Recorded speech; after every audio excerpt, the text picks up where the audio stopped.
what does love mean to you? We'll start with you on this one. Like, define love.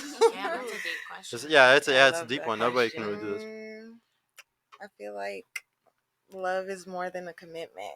It's like you're a choice. Like you're choosing to be with this person. You're choosing to work with whatever you guys have going on. Kind of like a teamwork kind of thing. Yeah. Okay. Choosing a teammate. Yeah. What do you think? Love for me is when, in a sense, when you wake up in the morning and you realize you're doing something you don't typically do. It's like you're a different person for this person, and it's like natural. It's not like a chore or anything. Like that's what I kind of see. You just want to do it for them. Yeah. Okay. What about you? I think love can be defined in so many ways, but I feel like everybody's definition is a certain love that makes them feel good.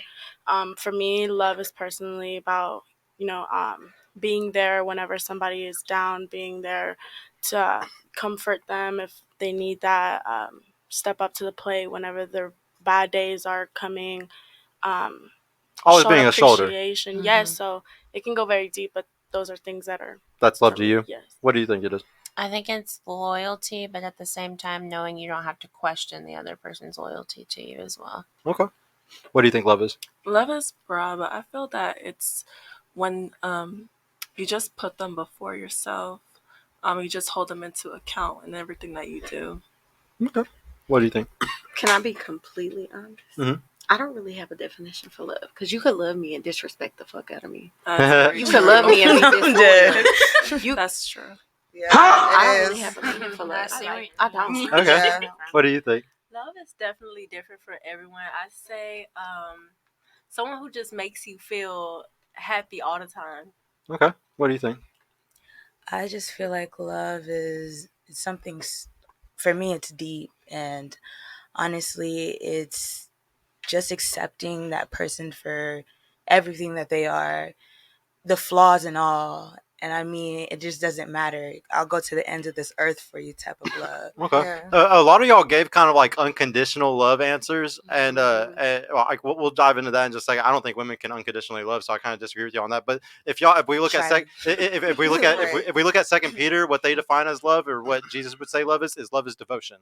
That is you devoting to somebody else, whether that's whatever kind of work you do. You know, like you can show devotion to people, you can show love to people in many ways, but just devoting yourself, doing something for somebody else. A perfect example I like to give for me and my girl, we're constantly working for each other. Like we're constantly trying to outdo the other person of like, it's a constant battle of who can do more for the other one. And that's the problem today, is that most people don't do that because they're like, oh, I'm the shit. You should be doing this for me. You should be doing this for me. But like nobody ever thinks, what can I do for them? How can I show devotion to you? And but that's what y'all need to focus on when next time you want to show love to a man. Show how you can show devotion to him. Right. What's your definition of love, man? Or what do you think about what they said? I don't really have much of a definition for it. I think men and women love differently anyway. Completely. You know, I love my girlfriend. She's the first girl I've actually said I love you to that I've actually meant it. Yeah, I think it's just different for me as a guy. I think it's just that I'm willing to provide for her, and I don't even think twice about it. It just makes me happy. You know, I had like a comment about what you said about. I think someone said about you can have love but also not have respect at the same time. Yeah, I don't think it's possible. I really think that, in fact, in any relationship, I would say you need to prioritize respect. Yeah. Respect has to be first, and then the love can come. That's really, if you want a successful relationship. Like me and my girl, we respect each other a lot, you know. And if you don't, here's the thing: if you don't have respect, you're not gonna like deal with that person properly. You're gonna be condescending to them. You're gonna gaslight them. You're gonna be mean to them and all that stuff. But you actually respect the person. You know, you're gonna be able to have boundaries, and naturally, love will just come with that. You know. Yeah, no. So I would love to go back to the whole like respect love thing, because like we're too. I don't believe that y'all can unconditionally love a man. I'm just being completely honest. I don't believe that y'all can. There might be like some exceptions to the rule where some women can, but I really don't believe most women can. There's a reason why though. Like 300,000 years ago, like once again, let's go back to like Genghis Khan or anybody that would go raid a village and kill a bunch of people. If a woman's husband was murdered right in front of her, y'all were y'all are hardwired to be able to get over it very quickly, and sometimes you would have to go off with that guy that just killed your fucking husband. And it's called the war bride theory, and like it's something that makes it to where that's why y'all get over relationships really fast sometimes. I'm not saying every time, but sometimes when women go over relationships really fast, it's because that's something that y'all had to naturally do sometimes for Kinda thousands like of years how to a survive. woman reaches their breaking point before a guy does in a relationship. 1,000%. Yeah. Like, and like when a relationship's over, y'all are already checked out. Like when a woman cheats, it's already over. Like it was already over way before. Yeah. Like she was already emotionally talking to that. She was already doing stuff beforehand for her to already be cheating. Yeah.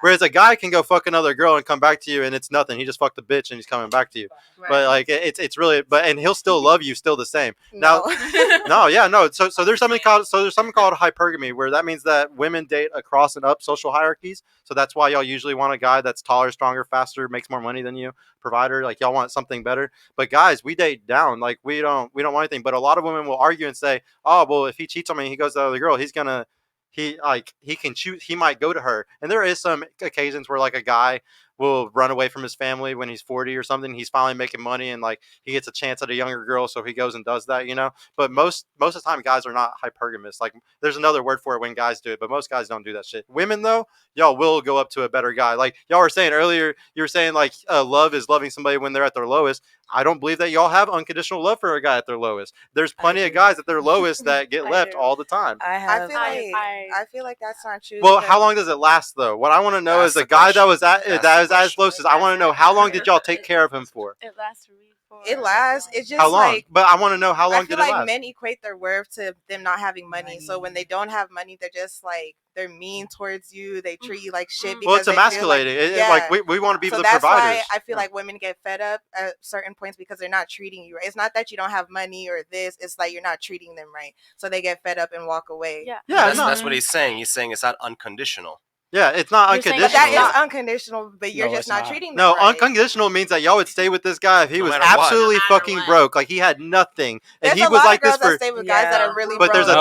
There's a timeline on it. I guarantee. I've asked over 100 girls at this table, and every time I always ask them, how long did that relationship last? Who ended it? How long? And it's never forever. There's very few women that will stay with a guy for 20 years and be the breadwinner of the relationship. Very rare. But we didn't end it because he was. It's not because he's broke. It's how he's acting. Well, yeah, because guys are always supposed to be different because he's broke. Yes. Yeah, but that's it's unconditional. That's why I said but you can't. By the way, we're not attacking you. Like shit. You can't treat me like shit. He was always broke.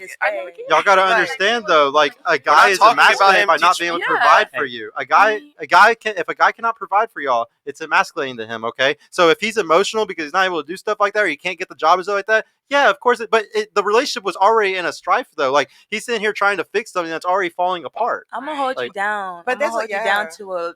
Yeah, no, I agree with you. There's a lot of girls that hold guys down. I do not disagree with y'all. I've had 100 girls on this show tell me the exact same thing y'all just fucking said. But the difference is they were honest and said it only lasted this long before I was fucking gave up on his ass. Because they won't do it forever. It's a fact. Like I promise you. Now, there might be some women from 20 or 30 years ago, like of y'all's parents' generation, because the internet hadn't came and gave us all these crazy fucking options. Right. But now with the crazy amount of options y'all got, dude, it's only so long that you're gonna wait before that guy from Instagram or fucking whoever that guy from your work, that work boyfriend or something that keeps fucking trying. There's only so much time that you can go before you fucking give up on that guy. And let's get something straight.